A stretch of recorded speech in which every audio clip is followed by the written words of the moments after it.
Bien, buenos días. Continuando con la clase de introducción a lo que eran las actividades que vamos a desarrollar y poner un poco en contexto todo lo que es la industria, los equipos, para ver un poco más de detalle. Por ejemplo, tener una torre de enfriamiento. Eso es lo que es una unidad de servicio. A veces hay transferencia de calor, a veces no. Básicamente son unidades que lo que hacen es extraer calor. Por ejemplo, si tengo, por ejemplo, una central termoeléctrica, una central nuclear, una central de ciclo combinado, que corresponde a una central de ciclo combinado, central de ciclo combinado. Bueno, no importa, está bien. ¿Alguien sabe? Ciclo Brighton, termodinámico. Ciclo combinado lo que busca es tener dos etapas, dos turbinas acopladas. Entonces, por ejemplo, tú quemas gas natural, que pasa por una turbina, se expande, el gas que sale de la turbina lo entregó por la energía mecánica, ¿cierto? Por la expansión. Esa energía térmica va a una caldera que genera vapor. Y el vapor pasa por una segunda turbina y tenemos conectado a un eje. Es súper interesante este concepto de dos etapas. Más interesante la planta que les comenté de ENAEX, que tiene exactamente lo mismo, pero una turbina de amoníaco que comprime, hace reacción química, que tiene energía. Y el mismo eje, a su vez, tiene conectado un compresor que es para la admisión del amoníaco. Esa es la belleza de ingeniería. Eficiencia 50% autogenerado por uno de los reactivos. Fascinante, ¿no? Lo tienen que ir conociendo, yo les voy a ir preguntando cosas. Las van anotando, pues son cosas que tienen que manejar. Hablamos del ciclo combinado, el ciclo termodinámico es el ciclo Brighton. ¿Ok? Eso implica que usted va a estudiar en su casita, vamos, ChatGPT y Google va a ver algo para que tenga un poquito más de conocimiento. ¿Estamos? Del mismo modo, si ustedes tienen una pregunta de un tema nuevo, profesor, en Kazajstán, instalar una planta de no sé qué, y que no sé, ustedes van acumulando puntos. ¿Estamos? ¿Sí? Bueno, entonces, en un ciclo independiente, ciclo combinado, un ciclo con turbina, reactor nuclear es energía nuclear, ¿cierto? Que se transforma en energía térmica para generar vapor y con eso va turbina de alta temperatura. En la etapa que tú generas el vapor, una vez que pasó por la turbina, generas un vapor saturado. Ese vapor saturado va a unos condensadores para pasar de fase vapor en baja presión a líquido en baja presión. Y para eso ocupamos las torres de enfriamiento. Hay sistemas que ustedes van a escuchar, perdón, se ocupa inglés, español, y eso es así. Digamos, por ejemplo, hay sistemas de enfriamiento abiertos que son con agua de mar. Que son las termoeléctricas mejillones. Que el impacto después, agua que sube un poco de temperatura te descarga al mar. Ahora eso también. Y hay circuitos que son cerrados para evitar lo que es incrustación. Maneja un agua, ¿cierto?, como interna para evitar y esto funciona gracias a que el agua se evapora con el aire. Por tanto, la clave de esto es tener un aire a cero. No me voy a dar más detalles de lo que hay en psicometría porque está en el diagnóstico. ¿Ya? Después tenemos un reactor autoclave. Mira, curioso, me estaba llamando un equipo autoclave, colega de la Católica del Norte. Lo importante, yo estoy en una reunión instalando reactores autoclaves, son reactores que lo dicen reactores a alta presión. Aquí no se van a confundir. Son reactores a alta presión, a 20 vatios, 30 vatios.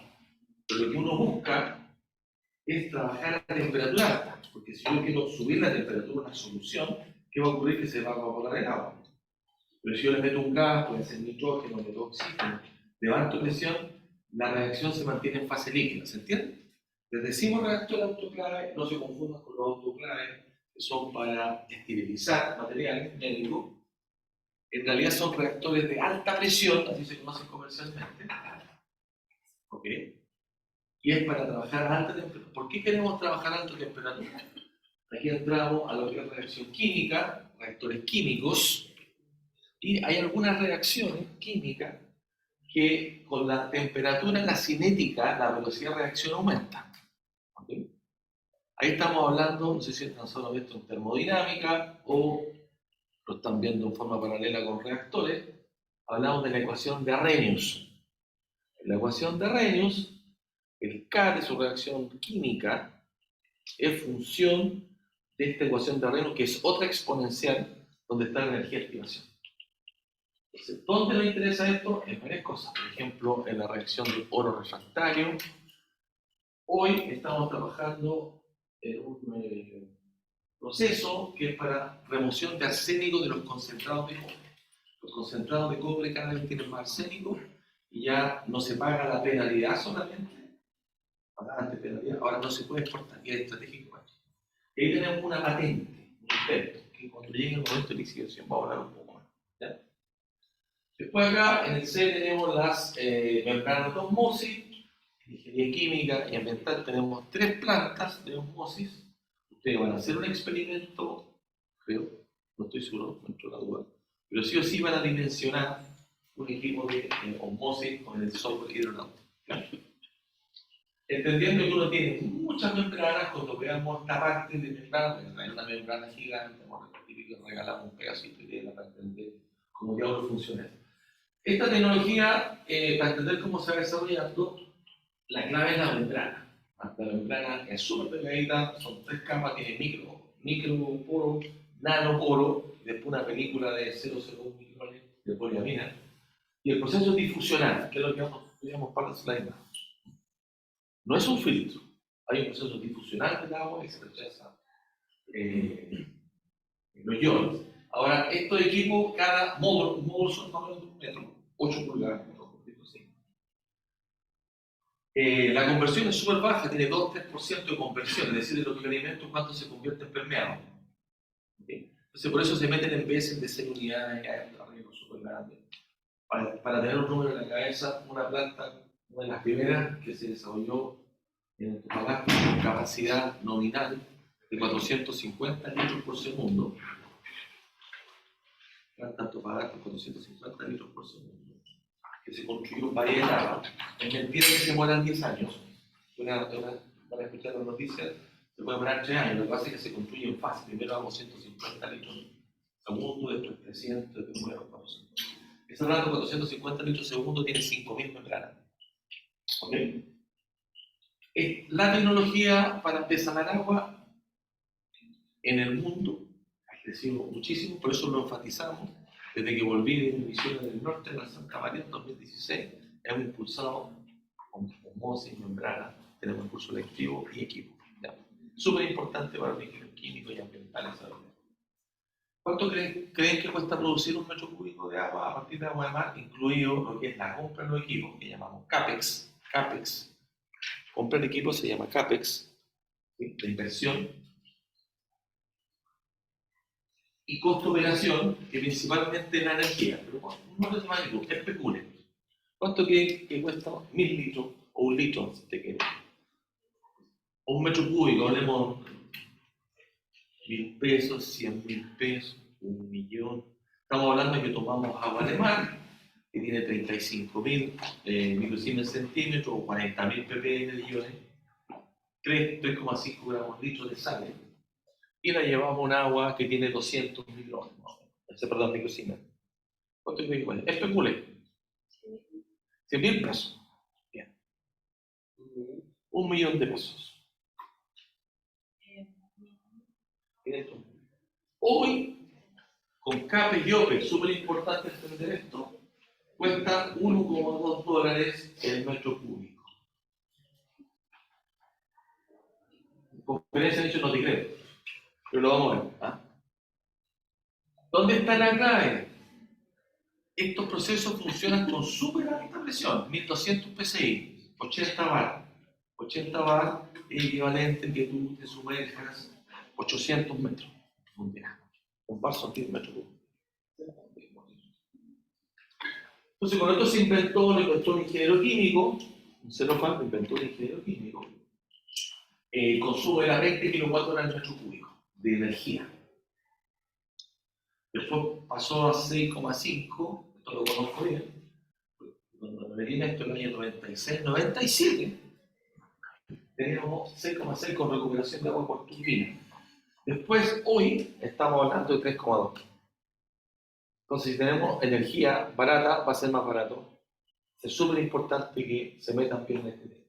Si quieren adelantar un poco, yo ya les mandé las referencias, ¿cierto?, de los cursos. Hay un módulo que es 2 MOSE. Son como 3 o 4 horas, lo pueden hacer antes, para estar más preparados. ¿Ok?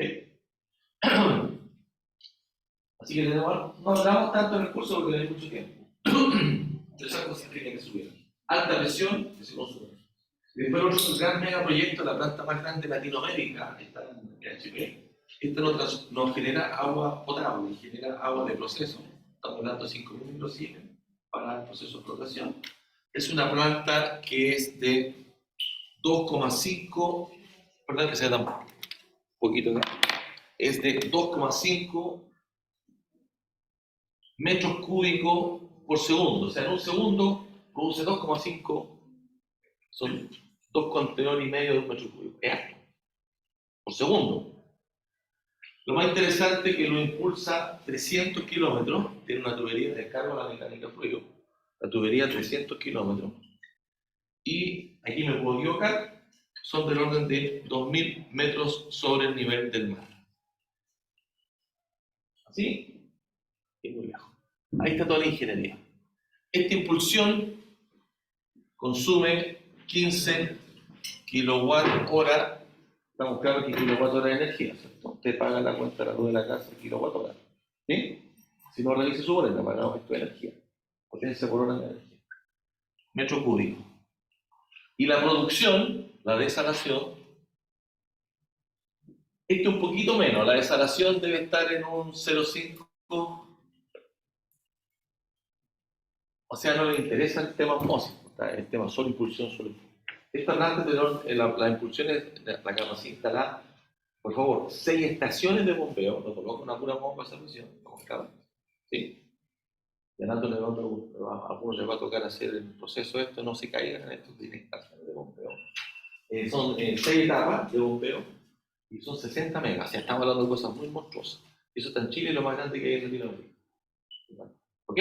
¿Estamos claros que es importante el tema que estamos viendo? ¿Sí? ¿Sí? Para comparar el 1.2 dólares por metro cúbico sale con el CAPEX y el OPEX Sí. desalinizar a nivel de espacio. Muy buena pregunta. Cuando hablamos de costo de producción, hablamos en la puerta de la fábrica, digamos, de la planta. En general, después, posterior a eso, el costo de distribución, tubería, es 50% más. Y sobre eso tienes tu utilidad. Aquí estamos hablando de producción. No es lo que tú pagas por la cuenta. Pagas por lo menos 3 veces más, pues. ¿Cuánto pagaste? Pagas 300 pesos. Metro cúbico, no, 15 lucas. Es mucho más caro. Pagar. Es el negocio. ¿Ya? Es tu utilidad. ¿Estamos de acuerdo? Diferenciales. Muy buena pregunta. Después, si pasamos a otro equipo, este es un equipo de absorción gas líquido. En la absorción lo que queremos, en un caso, remover componentes que son contaminantes, como el H2S. ¿Cómo se llama este?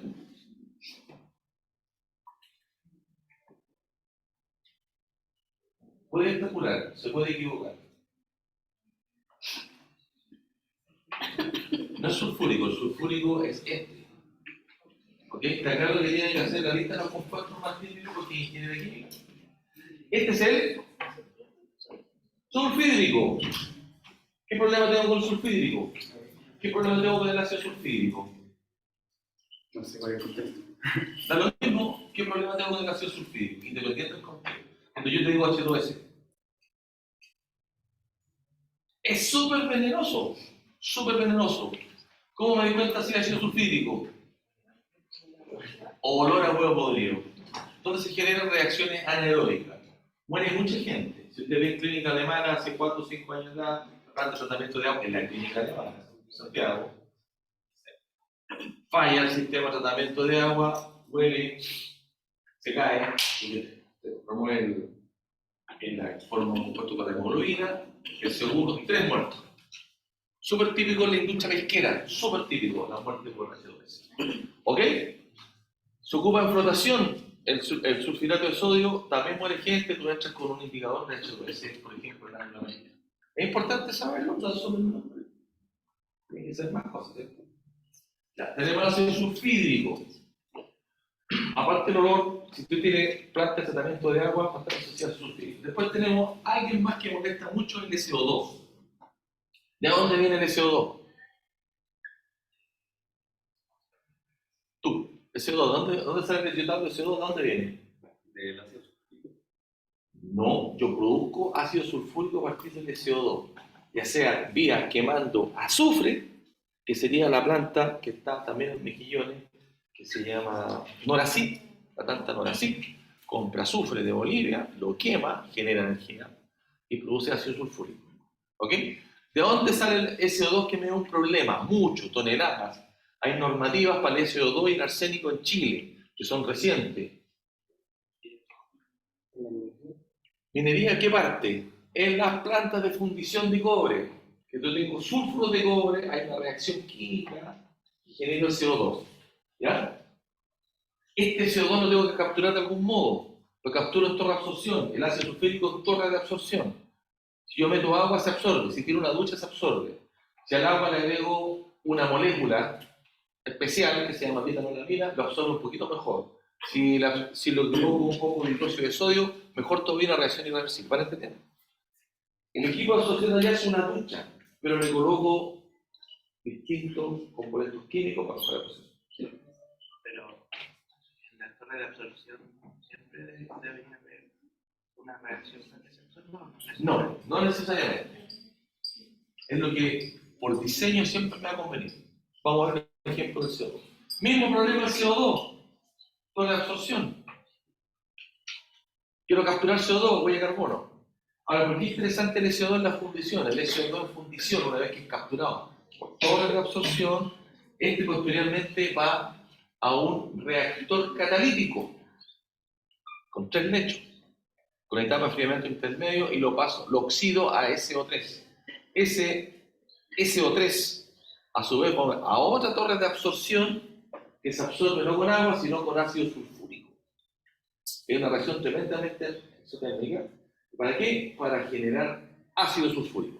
Entonces, en la fundición yo genero cobre y ácido sulfúrico. Y hay plantas como la fundición de Alto Norte que ganan más plata vendiendo el ácido sulfúrico que maquilando, se llama maquilar el concentrado. ¿Lo pueden creer? ¿Dónde ocupamos el ácido sulfúrico? Ácido sulfúrico. Sulfúrico.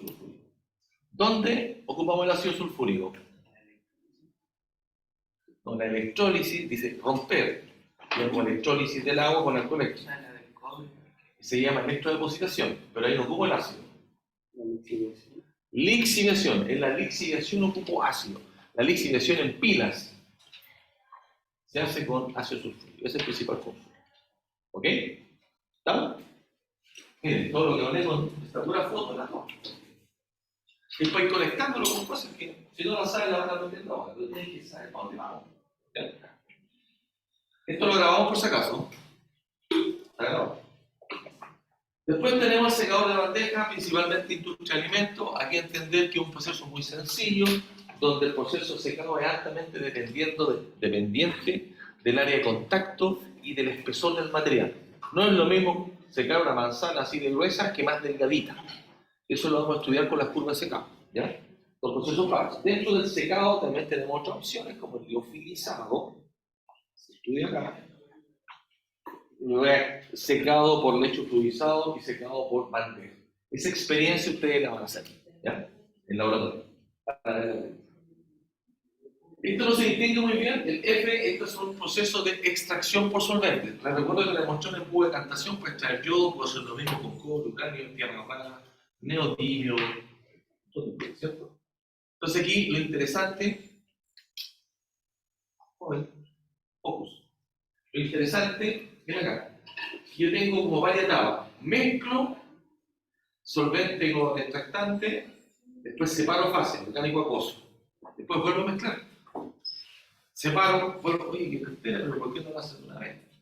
Eso es lo que vamos a estudiar en la sección 4. Yo le mandé hoy día 2 y 3 nomás. No sé si es la 4, pero no importa. Les voy a mostrar gráficamente, se dan cuenta que conviene separar, ¿cierto?, las fases y volver a mezclar. Que tiene una composición más baja por la línea equilibrada. Entonces, nuestra misión en alguna de las operaciones es determinar el número de etapas de equilibrio. Eso es lo que les mostré en la clase introductoria. Esa es nuestra primera. Acá es extracción por solvente. Es una torre de destilación, cuántos platos, cuánta altura de empaque. Es una torre de enfriamiento, cuánta altura, cuánto empaque, para que esta cosa funcione. Hablamos del número de etapas de equilibrio. Aquí ustedes la ven gráficamente. Entonces, yo ayer le hablé de que vieran la columna de vidrio que está de entrada, no, tiene un polvo así, para ver que tiene unos lechos. Esos son empaques. Y está separado. Pues son etapas de equilibrio.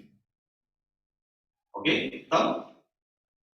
Pues, una vez que vean esa torre de destilación, a la izquierda, al lado del laboratorio mecánico y fluido, van a ver el laboratorio de transferencia de materia, donde van a ver dos tubos, de nuevo, anillo Ratching, agilador, anillo Ratching, agilador. Es la misma cosa, pero se llama extractor Chaikin. ¿Estamos? ¿Lo ven? ¿Sí? Cuando entren al laboratorio van a ver las torres de destilación y van a ver los planos. Entonces van a contar 1, 3, 4, 5, son las etapas. Uno las dimensiona por eso. Van a ver también una torre empacada para absorción de gas. Eso lo voy a mostrar ahí. Estamos entonces en conceptos de etapas de equilibrio. Eso es lo que uno dimensiona. Evidentemente uno no puede tener una torre de 300 metros de estabilidad mecánica, ¿sí? Entonces, en la cabeza una torre de destilación máximo 200 etapas es algo súper razonable. Eso es lo que hago. ¿Ya? Este aparato, ¿qué es lo que será? Es un... ¿Sí? Este es un secador de bandera. Este es un equipo de absorción de líquido. ¿Qué la letra? Ah, este es en una unidad, en la operación es extracción por solvente, pero el nombre técnico del equipo es Mixer Settler. Mixer de mezclador. Mixer Settler con 2 T. Aquí tiene un motorcito con mezclado, y después tiene una piscina para separar fases. Mixer Settler. Y el otro que les mencioné era el Chaibel. En la sección de extracción por solvente, como les digo de las clases pasadas, pueden verlo, por curiosidad. ¿Ya? Esto es un equipo de secado, un tambor rotatorio, que lo que busca es como tú puedes secar arena, puedes secar harina de pescado, cuando son importantes las de pescado, alimentos para vacunos, para pollo, ¿sí? En algún momento fuimos potencia hasta que se nos acabaron los pescadillos. Y otra cosa más interesante, esto también puede ser un reactor, en el caso de la industria del cemento y la industria de la cal. ¿Cómo se hace el cemento? Joven. Es una muy buena nota. Joven, ¿cómo se hace el cemento? No, ese es concreto. Estoy hablando del cemento, el saco de cemento, ¿de dónde sale? ¿Cómo se hace? ¿Cómo? ¿Cómo? Por ahí va. Falta más. Aquí tenemos puro ingeniero químico e ingeniera química. Estamos claros que hay una carencia de conocer los químicos y procesos. Y al mismo tiempo es súper interesante todas las cosas que pueden hacer. De hecho, el superintendente de la parte de ingeniero civil químico de acá, que está en Antofagasta, trabaja en Cemento Bio Bio, el año pasado lo firmó. ¿Estamos, no?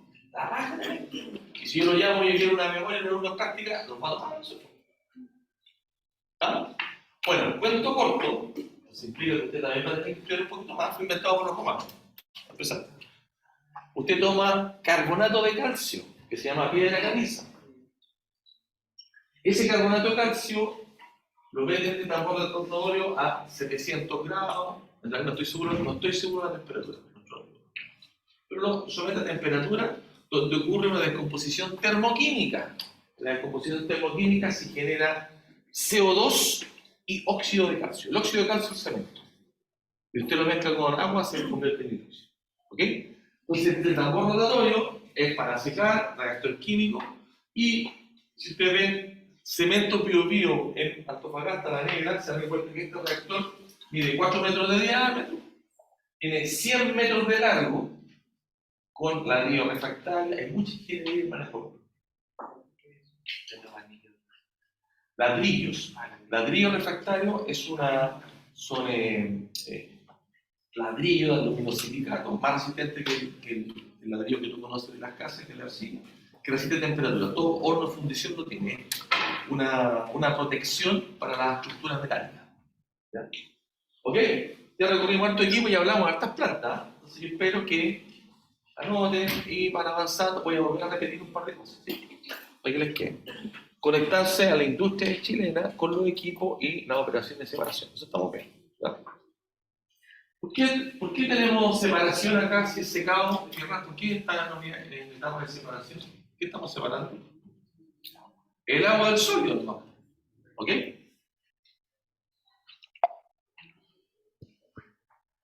Ya, acá está un poco más en detalle. Esa es la torre de absorción gas líquido. Usted tiene acá unos anillos que son unos tubos de líquido cortados. Igual que si usted pesca un tubo y lo corta. ¿Cuál es la idea de estos anillos que se llaman anillos Rushing? Anillos Rushing. ¿Cuál es la idea de los anillos Rushing?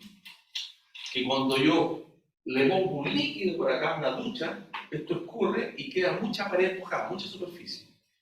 Entonces tengo alta área de contacto. Y eso es lo que usamos nosotros. El anillo Rushing técnicamente se llama empaque. El empaque tiene una propiedad que dice cuántos metros cuadrados de empaque tengo por metro cúbico de empaque. Y ustedes entenderán que se han desarrollado muchos más, unos doblados, unas cosas bien parciales que lo vamos a ver en absorción y en destilación. ¿Y qué es lo que busca? Mejorar el contacto gas-líquido, en este caso, en el caso de la destilación, vapor-líquido. Lo que yo busco es contacto. Entonces, ¿cuál es el otro parámetro importante de transferencia de materia? El área interfacial.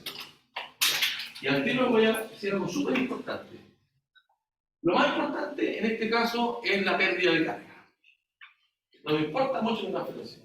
Si lo puedo hacer pasar el gas, imagínate que yo tuviera un anillo muy chiquitito, como arena, que tiene mucho contacto. No me va a servir porque no tengo cómo hacer pasar el gas. ¿Está? Entonces, en cualquier sistema empacado, plato, siempre me tengo que preguntar cuál es la pérdida de carga. La resistencia al paso. ¿Está? Crítico. Error típico, estamos hablando de errores típicos de ingenierías de planta, lo que hace la planta. No estamos hablando de que se equivocaron en una prueba. ¿Ya? A veces no se estima bien lo que es la pérdida de carga. Afortunadamente, los software como Aspen, tú tienes el parámetro y dice, fíjate, que en torre de absorción gas líquido son, lo que tú mencionas son centímetros de columna de agua, unidad de presión, centímetros de columna de agua por metro empaque. Un plato normalmente, en el caso de un plato de destilación normalmente tiene 2 o 3 centímetros de columna de agua por plato, así se dimensiona. ¿Okay? Más el líquido que tienes que vencer, que es normalmente 2 o 3 centímetros también. O sea, la pérdida de carga de empaque es por 2 en la torre de destilación. Ese es el tipo de criterio que vamos a ver en destilación, para tener alguna idea. Entonces, si tienes 200 platos, tienes mucha pérdida de carga. ¿Estamos de acuerdo? Hay estas cosas de sentido común, pero ustedes tienen que entender como la base. Entonces, yo lo estoy empujando para que piensen. ¿Sí? Si no, no se mueve el gas, cosas de sentido común. Siempre se cuestiona eso. ¿Ok? Software como Aspen lo hace, viene calculado por fabricante, también el coeficiente de transferencia. Tú tenías una pregunta. No era si podía protegerlo de la pérdida de carga, pero ya. Ya voy a hacer otra pregunta más. Si yo tengo un medio empacado, ¿cómo calculo tengo poros? Tengo, por ejemplo, carbón activado. Tengo un absorbente como la zeolita.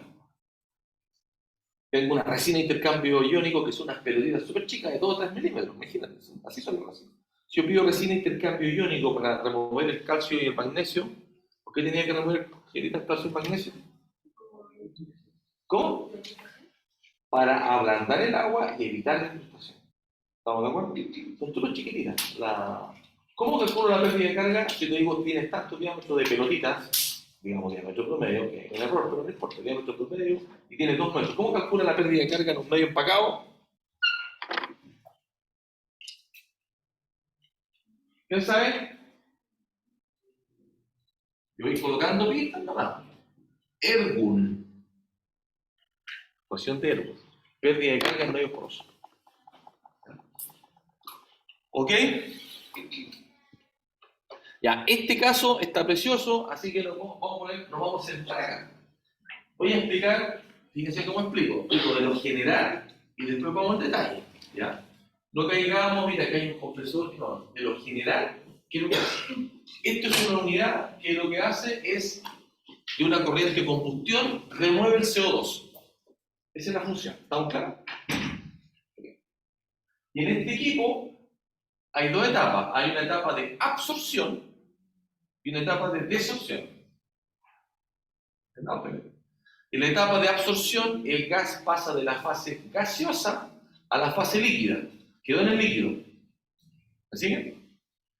Como quedó en el líquido y lo concentré, y como producto ya tengo una corriente gaseosa sin CO2, bueno, ya 95% de eficiencia, con poquito CO2, quedó concentrado en el líquido, lo paso a una torre, a otro equipo, donde, atención, donde el CO2 lo saco del líquido y en un equipo que se llama desorción. Entonces genero un gas mucho más concentrado. Por ejemplo, tú puedes haber partido con 300 ppm de CO2 y terminas con una corriente de 50% CO2. Entonces fíjense que uno lo hace por etapas. Pues si yo tratara este CO2, lo tratara y lo burbujara en cal para precipitar, ¿cierto? O directamente tenía que pasar mucho gas, pero aquí quedó más concentrado. Entonces fíjense que uno va concentrando en etapas sucesivas. ¿Está? Ahora veamos las unidades. La etapa de absorción tiene una torre empacada. Torre empacada, inmediatamente usted se imagina eso. ¿Cómo me doy cuenta que es torre empacada? Siempre en salda tiene esta cruz. Decir que empaque. Y la etapa de desorción tiene palos. ¿Tiene que interesar? ¿Ya? La absorción de los gases, acuérdense del champán, cerveza, agua mineral con gas, ligera. La absorción del CO2 siempre es mejor en temperatura más baja. Hay una ecuación que gobierna, pero me estoy pasando por ustedes bien, no, que lo vean. Hay una ecuación que gobierna la solubilidad de los gases. ¿Cuál? Súper bien. Un punto al quiz. Anoten. Un punto para el quiz. Entonces, la ley de Henry considera dos parámetros. La presión. Yo meto CO2 a 60 psi para las bebidas y lo que yo busco con una bebida o una champán o espumante, cuando lo tomo con la lengua caliente, se disolve y enfría y produce sensación de refresco. ¿Okay? A 60 psi es la presión, pero también depende de la temperatura. Si yo bajo la temperatura, aumenta la presión. Si yo subo la temperatura, desorto. Ese es el problema, ese es el impacto que tiene una planta termoeléctrica con un circuito abierto de agua de mar. Cuando tú tiras agua caliente al mar, se disolve el oxígeno, la solubilidad del oxígeno.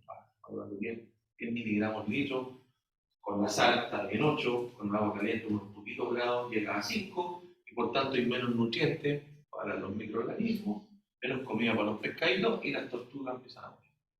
Está por el oxígeno. ¿Está? Fíjense en la cadena de... Bueno, veamos un poco aquí el diagrama de proceso. Esto es un fugaz, que es un gas de combustible. Lo expando para condensar un poco de líquido. Tengo que usar un soplador aquí. Dice aquí, fíjense, blower. Soplador. Tiene ventiladores, sopladores y compresores. Que nos voy a preguntar. Tiene un soplador.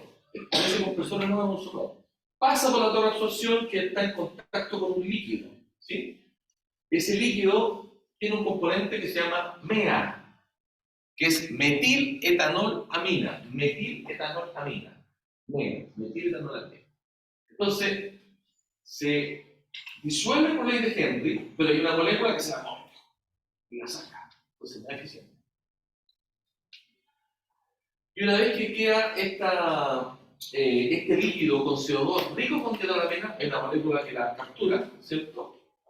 La bombona en un tanque acá de circulación, el aire lleva a otra línea que está puro, ¿sí?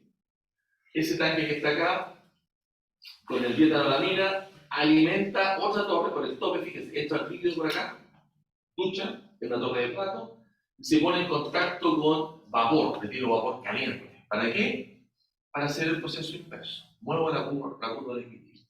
Al hacer eso, va a salir una corriente de vapor, agua con CO2 caliente, la condenso y tengo aquí un precioso CO2 concentrado. ¿Okay? El dietanolamina, esto es un intercambiador de tubos, ¿cierto? Acá por tubo pasa y por carcasa, fíjense, hay una integración energética acá.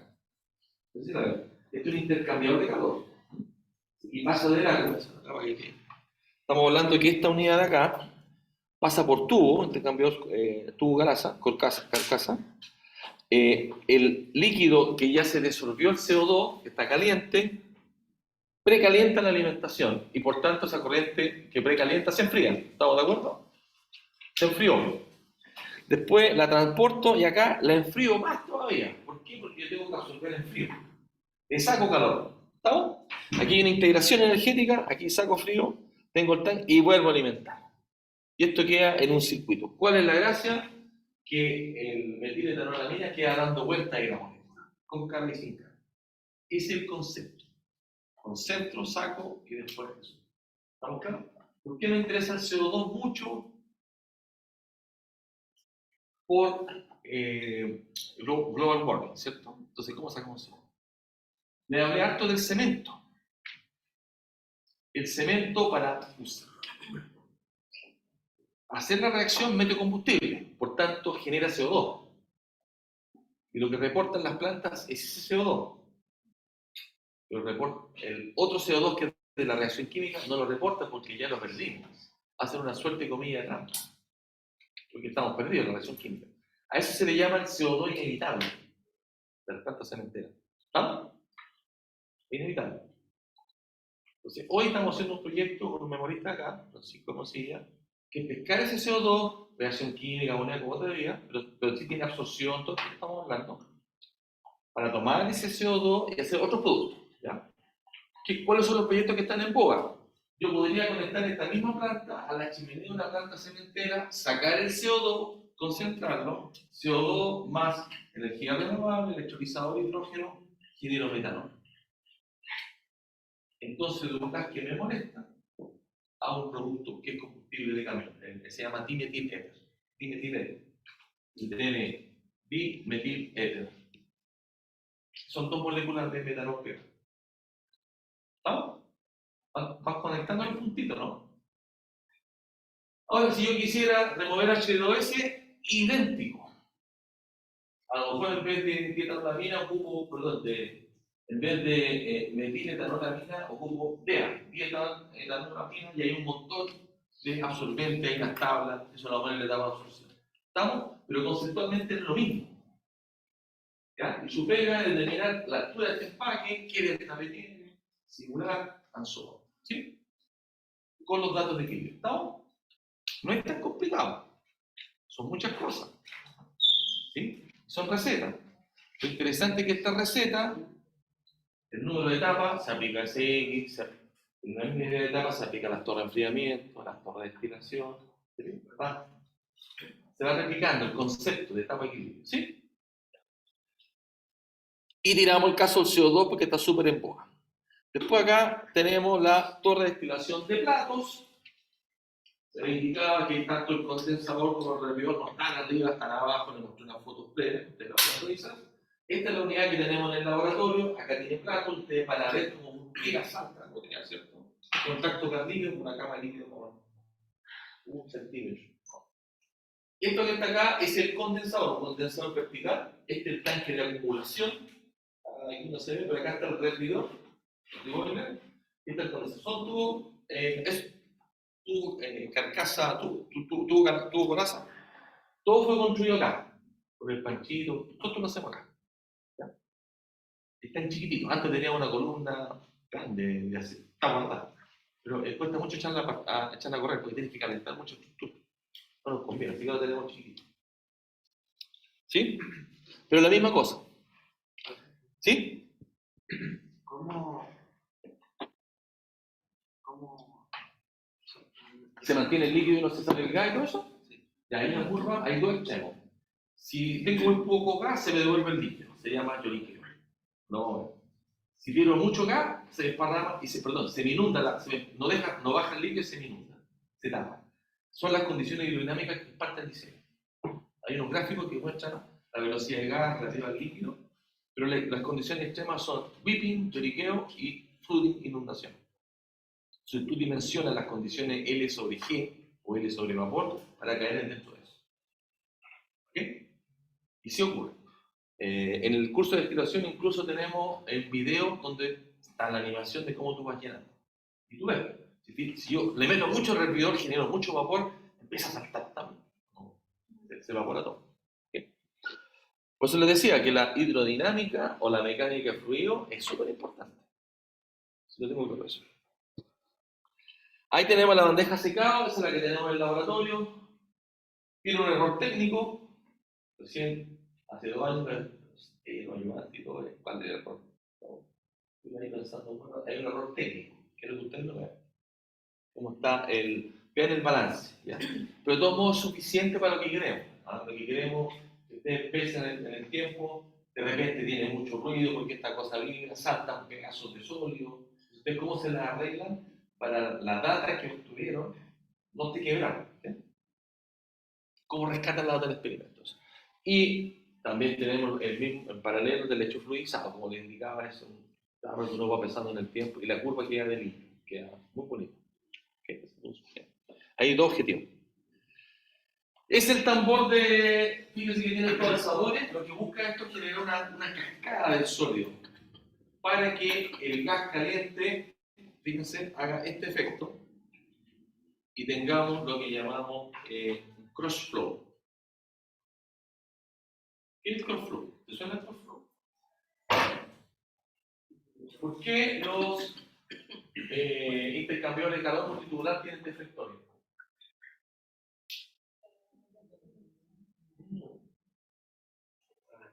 ¿Para qué? Ese es el concepto, pero usamos el lenguaje técnico. Hay dos cosas. ¿Ah?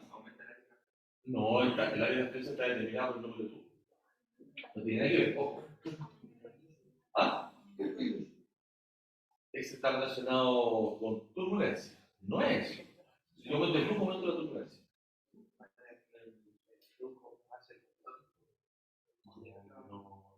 No.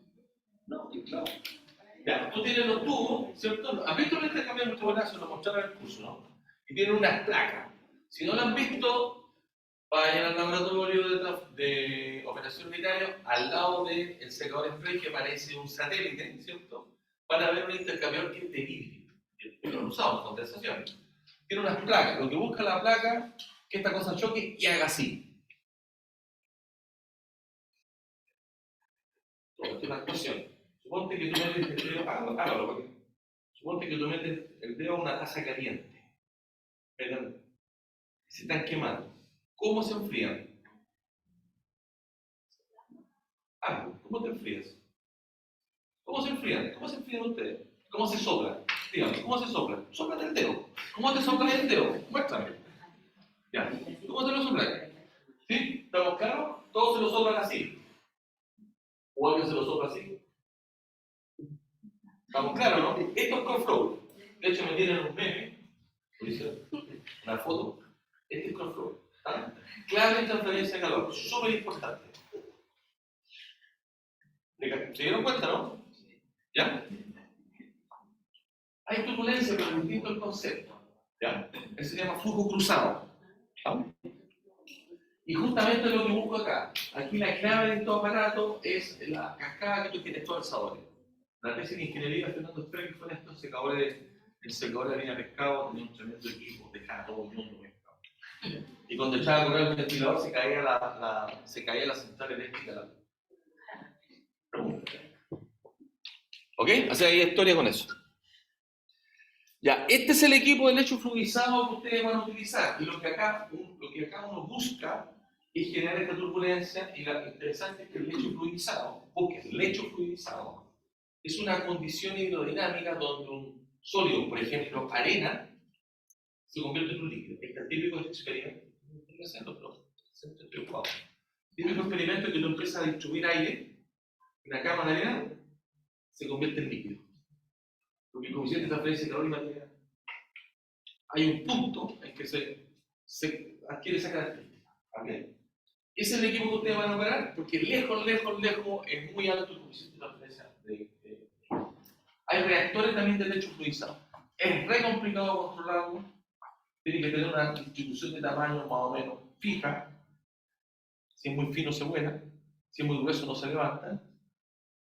Este es un reactor piloto, este ya es un industrial, pero para allá vamos. Todo lo que es secado industrial es de lecho fluidizado. ¿Ok? ¿Sí? Pero ese hecho utilizado tiene más. Bueno, vamos a entrar en detalle, pero efectivamente tú partes aquí con el caudal, delta P, esta cosa sube con la ecuación de Airborne y de repente se pierde, porque como que expande. Está fijo y de repente ya no es fijo, se empieza a volver y cae la presión. ¿Sí? No se comporta como un lecho fijo. Y así determinamos la velocidad del lecho fluidizado, cuando se cae la presión. ¿Sí? Vamos a estudiar el secado, esta es la curva de velocidad de secado. Aquí dice cuántos kilogramos de agua hora por metro cuadrado de superficie que estoy secando. Y fíjense, parte con la humedad libre. Aquí parte bien húmedo, se calienta, después se empieza a salir el agua que está como por la orillita, a velocidad constante, después el agua que está en los intersticios. Y eso es lo que vamos a estudiar en el secado. ¿Por qué? Porque está ahí bajo la curva con un par de cálculos, me da el tiempo secado. Eso es lo que quiero decir. No hace un experimento, hace un escalado. Recuerda que nosotros, ingenieros químicas, hacemos un experimento, un chico, hacemos un piloto, sacamos datos y decimos, este cuánto estamos. Y por eso nos pagan. O revisamos la ingeniería. Es súper entretenido. Es súper entretenido. ¿Ya? ¿Ok? Voy un poco más lento en la clase. Voy a tocar en Twitch, pero me estoy haciendo tiempo. Y también le voy a pedir que revisen bien lo hago. ¿Ya? ¿Estamos? Esta es la famosa planta de osmosis, esta fue la primera que tuvimos chiquitita, un poquito así, hacemos experimentos que hacen, oye, mira, te saca la sangre. La osmosis es una operación efectiva para remover iones pequeños, como el sodio, el cloruro. Si yo tengo iones mayores, sulfato, tengo moléculas más grandes, pensaría en nanofiltración. ¿Okay? Pero para potabilizar agua partiendo de agua de mar, es la mejor tecnología en gran escala. Por supuesto, también puede evaporar. Dígame.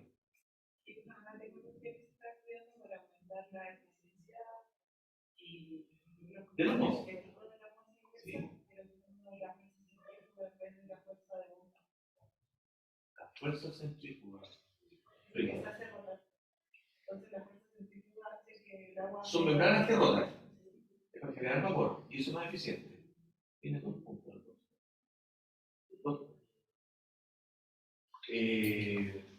Mira, lo que se está trabajando mucho es reducir lo que llamamos la toxicidad de la membrana. En teoría, termodinámicamente, hoy estamos 3,2 kWh por metro cúbico. 3,2 kWh por metro cúbico. Termodinámicamente, para regenerar una gota, necesitamos 1,05. Y eso agrega el costo eléctrico. ¿Okay? Esta planta ya la mandamos, tenemos ahora un poquito más larga. No estoy seguro si la van a ocupar o va a ser un tema. No tenemos mucho tiempo, tenemos alto laboratorio, talleres. Creo que sacamos esa. Porque hay un curso colectivo que tenemos dentro. ¿Ok? Y esta es la gracia de la membrana, que ustedes van a tener una o hacer una membrana grande, o a recortar un pedacito para que la tenga la membrana, se la lleven de su vida. ¿Ok? Lixiviación. Lixiviación es un proceso donde yo tengo un sólido, quiero extraer algún producto interés y pasarlo a fase líquida. Algo tan simple como de la beterraga, sacar el azúcar, en realidad la remolacha. O de las plantas calicheras que ya están abandonadas, los de SQL, tiran agüita que tenía derecho de agua y sacan yodo. Hoy, SQM es el principal productor de yodo en el mundo. Habíamos trabajado con él.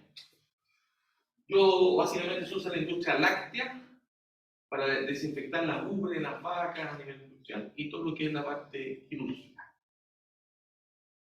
Yo tengo unos pelos de yodo, el reloj. Trabajamos también en un piloto de oro.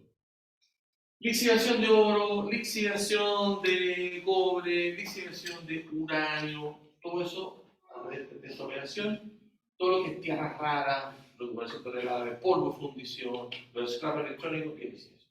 Acá tenemos lo que es lixiviación en tanque agitado, lixiviación de oro, y la famosa lixiviación en pila. Esta en particular es chiquitita, hay pilas de 10 metros, 20 metros, se van escalando. En particular es chiquitita porque el mineral tiene mucha arcilla.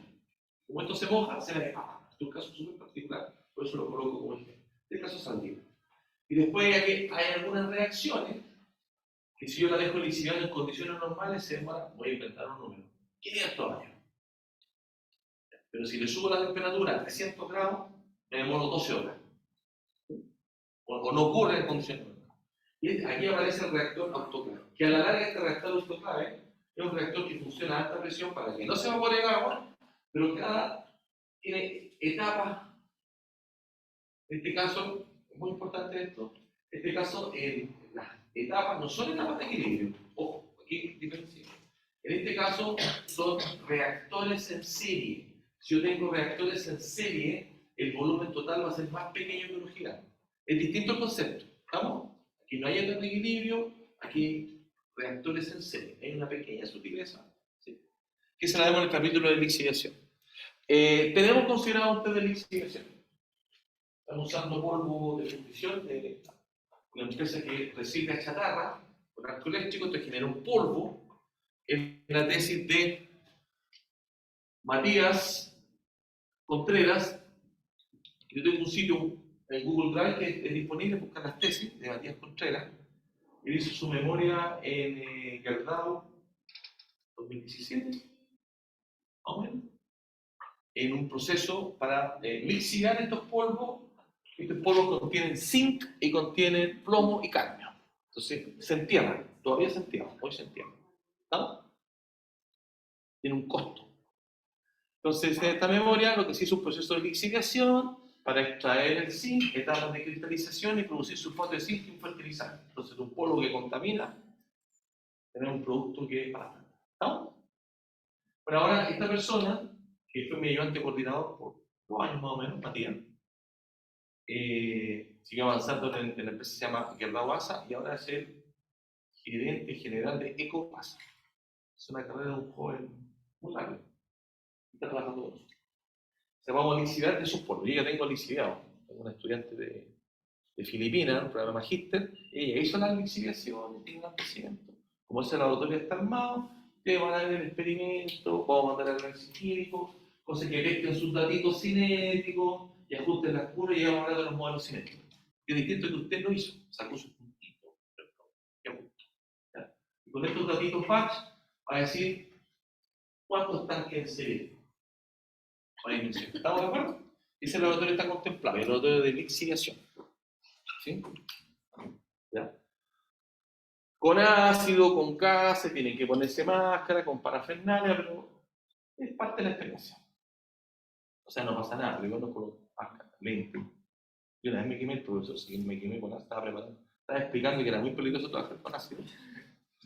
Porque si tú tiras, tienes ácido y tiras agua, no es posible, ¿cierto? Pero igual es una reacción muy exotérmica, entonces genera burbujas, gotas, y me saltó una gota en aerosol. Y la camisa que tenía, yo no tengo la marca todavía. Estás explicando eso, estás explicando lo peligroso que era, y me salió una gota. ¿Ok? Así que esa fue la tesis, ¿ya? Eso es lixiviación, súper interesante por todo lo que es la línea de economía circular, reciclaje de scrap electrónico, reciclaje de baterías. De hecho, la niña filipina está trabajando en reciclaje de baterías. Hemos usado baterías de computador, queremos usar baterías de auto y de buses, pero no hemos encontrado todavía. 5 años más van a tener que votarla y van a tener que traerlo. Así que es bien importante que manejemos esto de la lixiviación. En particular es más importante porque es polvo muy fino. El polvo muy fino cuesta mezclarlo. ¿Ya? La lixiviación del oro se hace como un material como arena, una malla. La lixiviación de los polvos es muy complicada, es un 20%. ¿Ya? Pero ahí vamos a hablar de cosas interesantes. Vamos a hablar de la planta más grande del mundo que está en Chile, que procesa los polvos de fundición que tienen arsénico y la esteriliza. Es un reactor de 1000 metros cúbicos. Imagínense 1000 metros cúbicos. Tengo una foto. 1000 metros cúbicos. Es gigante. ¿Estamos? Después acá tenemos el SX, como ustedes ya habían visto, son las mixer settler, ¿cierto? Mezclador, separador. Este es el extractor Chiver, que ustedes lo van a ver en el laboratorio de transferencia de materia, que luego tiene anillo Ratchet, agitador, anillo Ratchet, agitador. Anillo Ratchet para generar el contacto, el mezclador para generar las gotas. Perdón. En este caso tengo el mezclador para generar gotas, rompe, transfiere, gotas con solución. ¿Me siguen? Y el empaque, en este caso, lo que hace la junta, que es el coalescedor. ¿Estamos, no? En general los empaques son para poner en contacto solución con líquido. El extractor Chiver es el coalescedor. ¿Se acuerdan que hay que entender la cosa? El mezclado, la generación de gotas todavía es un gran problema, genera muchas pequeñas gotas que se arrastran, estas piscinas no se separan y por tanto hoy en las grandes plantas, de hecho la planta más grande del mundo, SX, está en Radomiro Tomic, el que tiene el inventario más grande del mundo en extracción por solvente, SX está en Chile. Llegamos un 90% de recuperación, porque no, si le colocamos más área, generan gotas muy chicas, las pierdes, ¿no? No. También tenemos un invento. Vamos a hablar del invento de veamos si, ¿ya? Cuando digo inventos son inventos con patente. Bueno, para ya ir finalizando, esto, en Chile, esto integra 3 operaciones. Primero la lixiviación en pila, donde yo pongo en contacto una solución de ácido sulfúrico al 5%, para producir la disolución de los elementos químicos, principalmente son óxidos, los sulfuros cuesta mucho, óxidos de cobre, los sulfuros van vía flotación, óxido, chatarra, puede ser lo mismo. Eso me genera, drena, pasa a través de este medio poroso, drena una solución que se llama PLS, viene de la palabra pregnant, como embarazada, pregnant, se llama así, PLS, Pregnant Liquid Solution, Pregnant Liquid Solution. Y de esta piscina va a un mixer settler.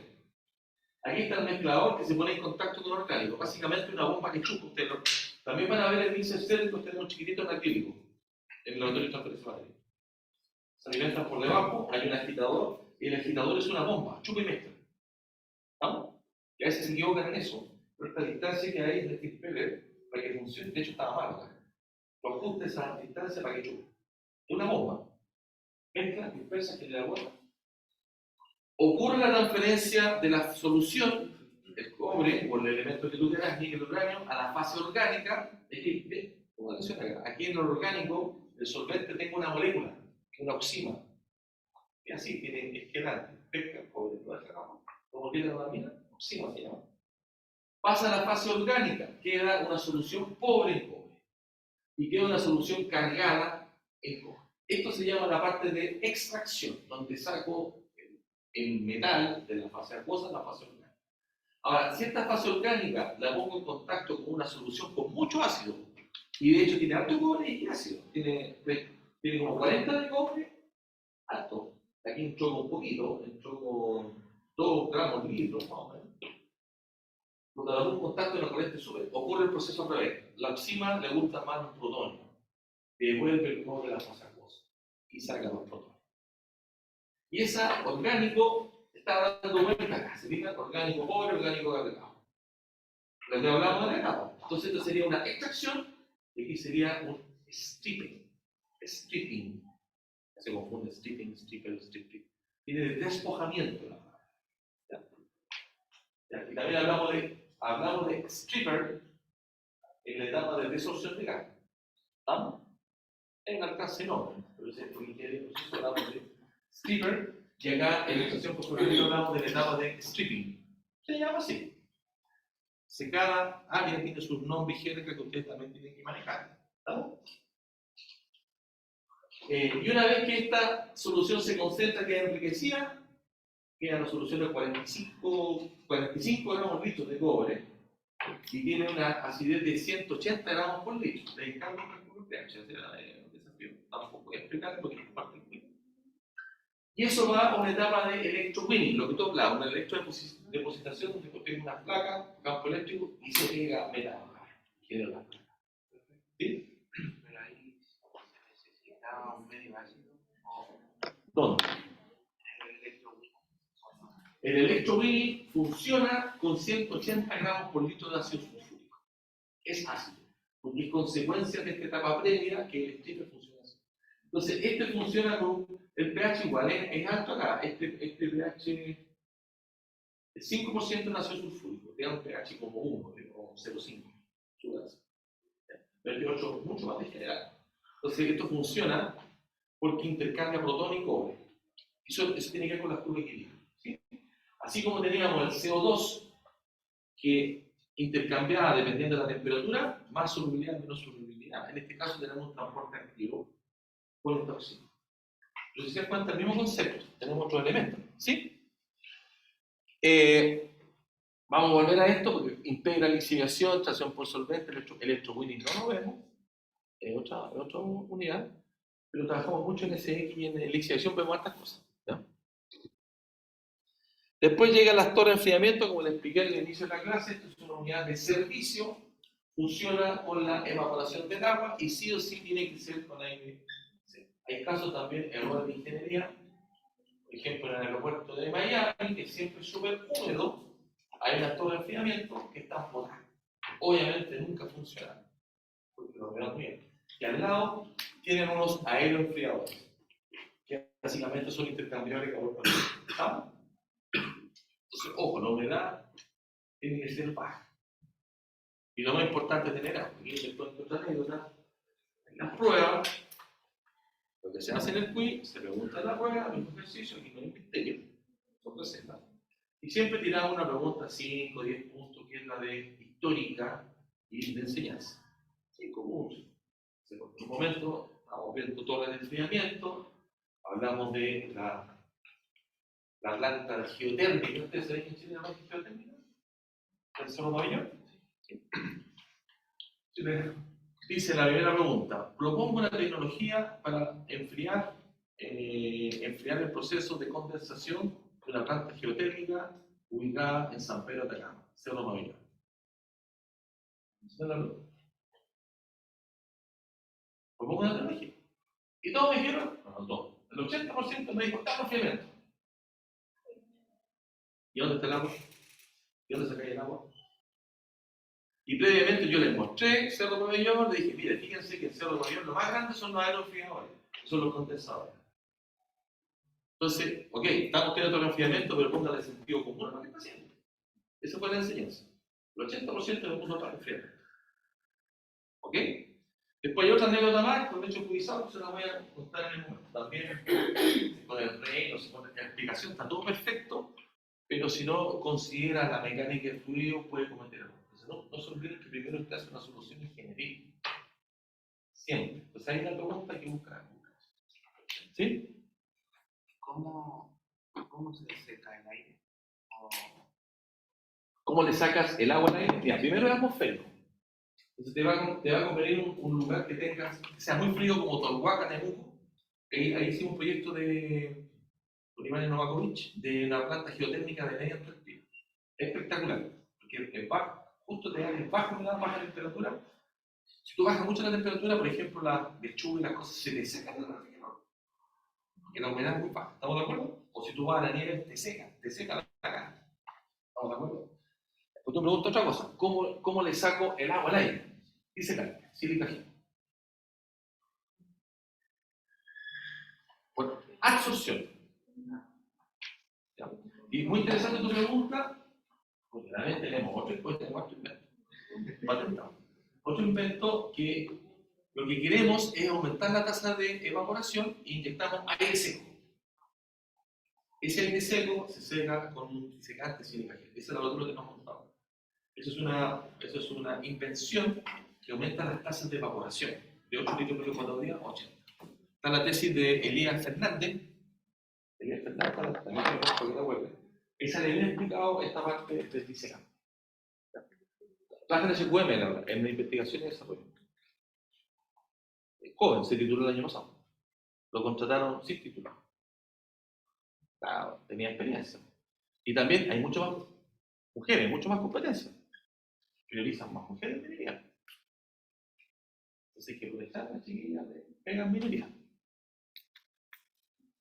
Bien, dentro de las torres de enfriamiento, ustedes han visto, no sé, los Simpsons, estas torres gigantes, estas son de tipo natural, es decir, no hay soplador ni nada, con la diferencia si quieren una convección. ¿Ya? Pero básicamente es poner en contacto el agua con el aire y producto de esta saturación, o sea, acercarse a la saturación del aire, se enfría porque se vaporiza el agua, el calor de vaporización. ¿Ah?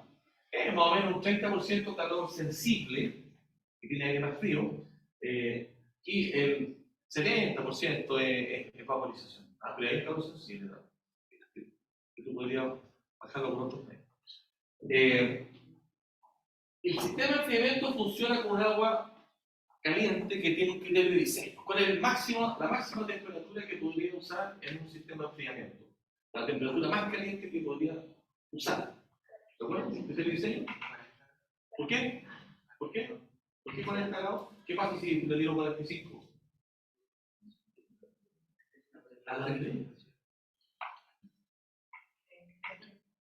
Ok, y si tengo un agua blanda, ¿qué es lo que es un agua blanda? Calcio y magnesio. ¿Cómo doy cuenta si tiene poco calcio y magnesio? Un agua con jabón. Muy bien, hay que saber cosas de ingeniero viejo. ¿Ah? Entonces, en el caso del agua blanda, con poco calcio y magnesio, puedo llegar a 45.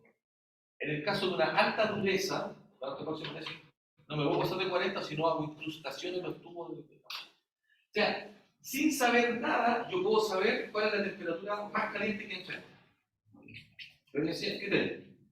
Y también yo le puedo decir cuál es la temperatura más fría que podría ser. Sin ningún dato. O sea, sin datos, o sea, perdón, con datos meteorológicos. La temperatura fría nunca va a alcanzar el equilibrio. Es decir, para que alcance el equilibrio sería la torre infinita. ¿Estamos? Nos acercamos. Entonces, lo que uno ocupa como criterio dice la temperatura de bulbo húmedo en el equilibrio. Eso, más 3 graditos o 5 graditos, es mi temperatura más fría. Por eso puedo mencionar. Lo único que tengo que saber es dónde estoy parado. ¿Qué datos necesito? La temperatura de bulbo húmedo y la calidad de agua. ¿Se te voy a aconsejar al tiro? ¿Está? ¿Y cuánto, si usted quiere remover 2 megawatts, si quiere remover 2 megawatts de energía térmica, más encima le puedo decir el flujo. ¿Cuánta agua tenemos que mover? Porque me se suspenda de esta talla como en fin cosas. ¿Estamos de acuerdo? Ese es el tipo de cosas que vemos, ¿ya? ¿Sí? Pero parece que entender toda esta secuencia de cosas que acabamos de ver. ¿Sí?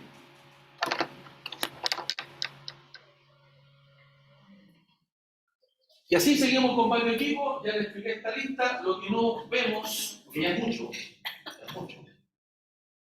cristalización, que es muy importante, pero hay que priorizar cosas. Absorción e intercambio iónico los juntamos. Todavía estamos en la duda si lo sacamos o no con el rediseño, pero de seguro está en un curso lectivo de membrana e intercambio iónico. ¿Ya? Bueno, ahí está la parafernalia. Tengo más años, soy más viejo. Y no son 6, tengo 9 patentes concedidas. Aumentado.